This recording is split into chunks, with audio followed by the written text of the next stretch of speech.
তো আল্লাহ বলেন ইন্নাকা কাদিহুন ইলা রাব্বিকা কাদহান ফামুলাকি, হে মানুষ তুমি তোমার রবের কাছে পৌঁছা পর্যন্ত কঠোর পরিশ্রম করতে হবে, তারপরে তুমি তোমার রবের সাক্ষাৎ পাবে। তার মানে এই দুনিয়াটা হচ্ছে পরিশ্রমের জায়গা প্রিয় ভাইরা। এখানে পরিশ্রম না করলে সফলতার দেখা মিলে না। বাঁচতে হলে, সারভাইভ করতে হলে, টিকে থাকতে হলে আপনাকে পরিশ্রম করতে হবে। এই পৃথিবীতে কেউ কাউকে জায়গা করে দেয় না, এখানে জায়গা করে নিতে হয়, ঠিক কিনা বলেন? আপনি যদি পরিশ্রম করেন, পরিশ্রমে যে ঘাম ঝরে শরীর থেকে, পরিশ্রমের ঘামে জন্ম নেয় সফলতার বীজ। আপনি যখন হাড় ভাঙ্গা পরিশ্রম করবেন, এই পরিশ্রমের যে লোনা পানি বেরোবে, যে ঘাম বেরোবে, এই ঘামেই জন্ম নেয় সফলতার বীজ। এবং সফলতার কোনো শর্টকাট হয় না প্রিয় ভাইরা। অনেকে অল্পতে সফল হতে চায়, শর্টকাট খুঁজে, আসে না নাই? না, সফলতার জন্য আপনাকে লং কাটে যেতে হবে। ওখানে কোনো লিফট থাকে না, সিঁড়ি বেয়ে উঠতে হয়। অনেকে চায় যে সফলতার লিফটে উঠবো, সুইচ চাপবো, সাকসেসফুল ইন লাইফ। না, এত সহজ না, আপনাকে সিঁড়ি বেয়ে উঠতে হবে। তাহলে পরিশ্রমের কোনো বিকল্প নেই। এই দুনিয়াটা হচ্ছে পরিশ্রমের জায়গা, সংগ্রামের জায়গা। আপনি সফল হতে হলে আপনাকে পরিশ্রম করতে হবে, করতেই হবে।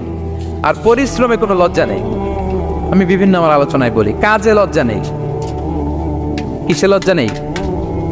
আওয়াজ করে বলুন সবাই। কাজে লজ্জা নেই। লজ্জা হচ্ছে অলসতায়, লজ্জা হচ্ছে হাত পাতায়, লজ্জা হচ্ছে অকর্মণ্যতায়। কাজে লজ্জা আছে? লজ্জা কিসে বলেন সবাই? লজ্জা হচ্ছে অলসতায়, অকর্মণ্যতায়।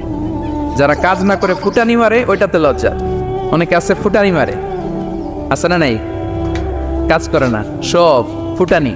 এই ফুটানিতে লজ্জা, কিন্তু পরিশ্রমে কোনো লজ্জা নেই। এজন্য আল্লাহ তাআলা বললেন, ইয়া আইয়ুহাল ইনসান ইন্নাকা কাদিহুন ইলা রাব্বিকা কাদহান ফামুলাকি, হে মানুষ তোমার রবের কাছে পৌঁছা পর্যন্ত তোমাকে পরিশ্রম করতে হবে। হাড় ভাঙা পরিশ্রম করে আমার কাছে আসতে হবে, তবেই সফলতা মিলবে। অন্য আয়াতে আল্লাহ তাআলা বলছেন, লাকাদ খালাকনাল ইনসানা ফি কাবাদ, নিশ্চয়ই মানুষকে আমি কষ্ট এবং পরিশ্রম নির্ভর করে তৈরি করেছি। এই পৃথিবীতে টিকে থাকতে হলে তাকে পরিশ্রম করতে হয়, কষ্ট করতে হয়।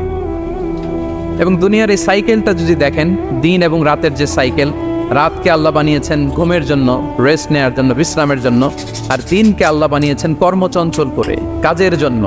দিনের মধ্যে কর্মস্পৃহা আছে। আল্লাহ তাআলা সূরা নাবাতে বলছেন, ওয়াজআলনান নাহারা মাআশা, আমি দিনকে বানিয়েছি কর্মচঞ্চল। দিনে আপনি কাজ করবেন, হাড় ভাঙা পরিশ্রম করবেন, তবেই সফলতা ধরা দিবে, ঠিক কিনা বলেন?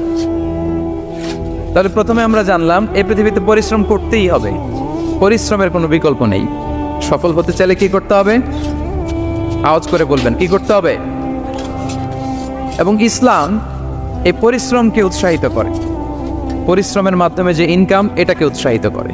বিষ্ণু ঈসা ইসলাম বলেন, মা আকালা আহাদুন তাআমান কাত্তু খায়রান আইয়াকুলা মিন আমালি ইয়াদাই, মানুষ পরিশ্রম করে